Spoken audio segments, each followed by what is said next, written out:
అందుకే చెప్తున్నా రేవంత్ రెడ్డికి అడుగుతా ఉన్నా నేను, రేవంత్ రెడ్డి నువ్వు నిజంగానే మగాడివి అయితే, నువ్వు మగాడివే అయితే అసెంబ్లీ నడుస్తుంది కదా 15-20 రోజులు పెట్టు.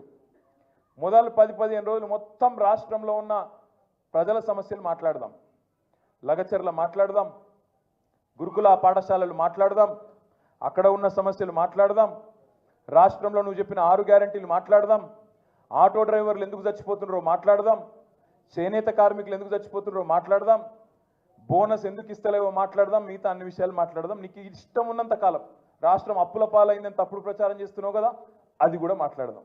నువ్వు నిజంగానే మొగాడివి అయితే 10 రోజులు ఇదంతా ఒడిచిపోయినాక మిగిలిన 4-5 రోజులు ఉన్నాయి కదా, ఈ స్కాము ఆ స్కామ్ అంటున్నావు కదా, మొగోనివైతే అసెంబ్లీలో చర్చ పెట్టు, అక్కడనే సమాధానం చెప్తా నీకు, అసెంబ్లీలోనే చెప్తా ఉన్నా.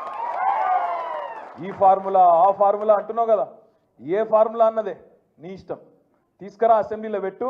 4 గోడల మధ్యన క్యాబినెట్లో కూర్చొని ఎవరిని ఎట్లా లోపల పెట్టాలి, ఎవరి మీద ఏం కేసు పెట్టాలి, ఎవరిని ఎప్పుడు నూకాలి, ఇది కాదు ప్రభుత్వం చేయాల్సిన పని. ప్రభుత్వం చేయాల్సిన పని ప్రజాహితమైన పని చేయాలి, ప్రజలకు మంచి చేసే ఆలోచన చేయాలి. ఎప్పటి నుంచి మరి కొత్త రేషన్ కార్డులు ఇవ్వాలి, ఎప్పుడు పెంచిన పెన్షన్లు ఇవ్వాలి, ఎప్పుడు 6 గ్యారెంటీలు అమలు చేయాలి, ఎప్పుడు 420 హామీలు అమలు చేయాలి. బీసీ డిక్లరేషన్లో చెప్పినావు, రైతు డిక్లరేషన్లో చెప్పినావు, విద్యార్థి డిక్లరేషన్ అని చెప్పినావు, ఎస్సీ ఎస్టీ డిక్లరేషన్ అని చెప్పినావు. వాటిలో చెప్పిన మాటలు ఎప్పటి నుంచి అమలు చేస్తావో గవి చర్చ చేయాలి క్యాబినెట్లో. గవి ఏవి లేవు. మీరు చూస్తున్నారు ఎంత ఎంత ఎక్కింది అహంకారం నెత్తికంటే. మొన్న మీరు చూసిండ్రు ఢిల్లీలో ఇండియా టుడే అని ఒక టీవీ ఆడ చర్చ పెట్టింది. రేవంత్ రెడ్డి వేయండు, పోతే అక్కడ అడిగినరు వాళ్ళు, ఏం సార్ నువ్వు ఎవరిని పడితే వాళ్ళని జైల్లో పెడుతున్నావట, ఏం సంగతి అంటే, నేను ఎవరిని పెట్టినా అన్నాడు. మరి లగచర్ల రైతులను పెట్టినావు కదా, 30-40 రోజులకి వెళ్ళి వాళ్ళు ఉన్నారు కదా అంటే, వాళ్ళు కొట్టినరు, కలెక్టర్ని కొట్టినరు మాట్లాడతాడు. కలెక్టర్ ఏమో నన్ను ఎవడు కొట్టలేదని చెప్తాడు, కలెక్టర్ ఏమో నా దాడే జరగలేదు, కొట్టనే లేదు ఎవడని కలెక్టర్ చెప్తాడు. కానీ రేవంత్ రెడ్డి మాత్రం కొట్టినరు అని చెప్తా ఉన్నాడు. నేను ఒక్క మాట అడుగుతున్నా, దయచేసి మీరు గుర్తుపెట్టుకోండి. ఒక లగచర్లలో రైతులనే కాదు, ఇలా సోషల్ మీడియాలో పోస్టులు పెట్టే పిల్లలకు ఎస్ఐలు ఫోన్ చేస్తున్నారు, సిఐలు ఫోన్ చేస్తున్నారు, డిఎస్పీలు ఫోన్ చేస్తున్నారు. నేను చెప్పేది కరెక్టేనా? ఫోన్ చేసి బెదిరిస్తున్నారు. ఎందుకు బిడ్డ మీకు లోపల పెడతాం, కేసులు పెడతాం, లోపలేస్తాం అని మాట్లాడుతున్నారు. ఇప్పుడే ప్రవీణ్ గారు చెప్పినట్టు కోస్గిలో మీరు ఇక్కడికి వస్తుంటే, హైదరాబాద్లో మీ పార్టీ ఆఫీస్కి మీరు వస్తుంటే, మీ ఇంటికి మీరు వస్తుంటే ఆడబెట్టి మీ మీద పీడీ యాక్ట్ పెడతాం లోపలేస్తాం అని బెదిరించుడు.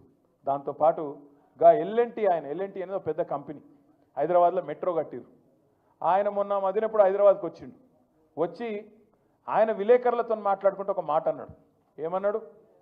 ఈ ఫ్రీ బస్సు పెట్టినాక మాది కొద్దిగా తగ్గింది గిరాకీ అన్నాడు. అంటే రేవంత్ రెడ్డి ఏమంటాడు ఎరికేనా, నూక్కుని రావని లోపల అంటాడు. అరే అది ఉన్నది ఉన్నట్టు చెప్పుడు కూడా తప్పేనా? చెప్పుడే కాదు, ఇండియా టుడే టీవీలో చెప్తుండు అని నూకుమన్నా నేను నూకుమంటే వాడు బొంబాయి వారిపోయింది అంటుండు. అంటే ఇక నీకు ఎవరు ఖిలాఫ్ ఆఖరికి పాపం. కానీ ఇది ఏం తప్ప, ఇంకా యాక్టరు, సినిమా యాక్టరు, ఈయన పేరు మర్చిపోయాడు. ఆయన చెప్పేటప్పుడు పేరు మర్చిపోయాడు. తెలంగాణ సీఎం అని చెప్పి అడిగి చూసిండు కొద్దిగా. మనవానికి ఆయన ఎక్కడన్నా తలిగింది. అయితే నేనేమంటున్నా, గింత అన్యాయం అని పేరు మర్చిపోతే జైలు పెడతావు. ఇక గట్ల తయారైండు మన చిట్టినాయుడు. నేనేమంటున్నా, దయచేసి మీ అందరికి ఒకటే కోరుతున్నా, మీకు ఇవాళనే నాంపల్లి కోర్టులో పట్నం నరేందర్ రెడ్డి గారిది, అదేవిధంగా 27 మంది రైతులది మొత్తం నిన్న ఇవాళ వాదనలు మొత్తం అయిపోయినాయి. అన్న చెప్పింది కరెక్ట్, ఆర్ఎస్ ప్రవీణ్ అన్న. 20-24 రోజులు ఆడికెళ్ళి వికారాబాద్ కోర్టుకెళ్ళి ఇక్కడికి ఫైల్ రాలే. అప్పుడు మళ్ళీ పీపీ లేకుండే. మళ్ళా మన పట్నం నరేందర్ రెడ్డి భార్య శృతి, తర్వాత మన నాయకులు, మన లాయర్లు, మన లీగల్ సెల్లోళ్ళు పాపం అందరు తనలాడి ఆడ హైకోర్టులో రిజిస్ట్రార్ దగ్గర పోయి ఇట్లా ఉన్నది పరిస్థితి, 20-24 రోజులు అమాయకులు పాపం వాళ్ళు జైల్లో ఉన్నారు, ఇది అన్యాయం అంటే నిన్న ఈరోజు వాదనలు పూర్తయినాయి. మరి అన్నీ అనుకూలిస్తే అంతా మంచిగా జరిగితే రేపు తీర్పు వెలువడే అవకాశం ఉంది. మంచి జరగాలని చెప్పి మనస్ఫూర్తిగా ఆశిద్దాం.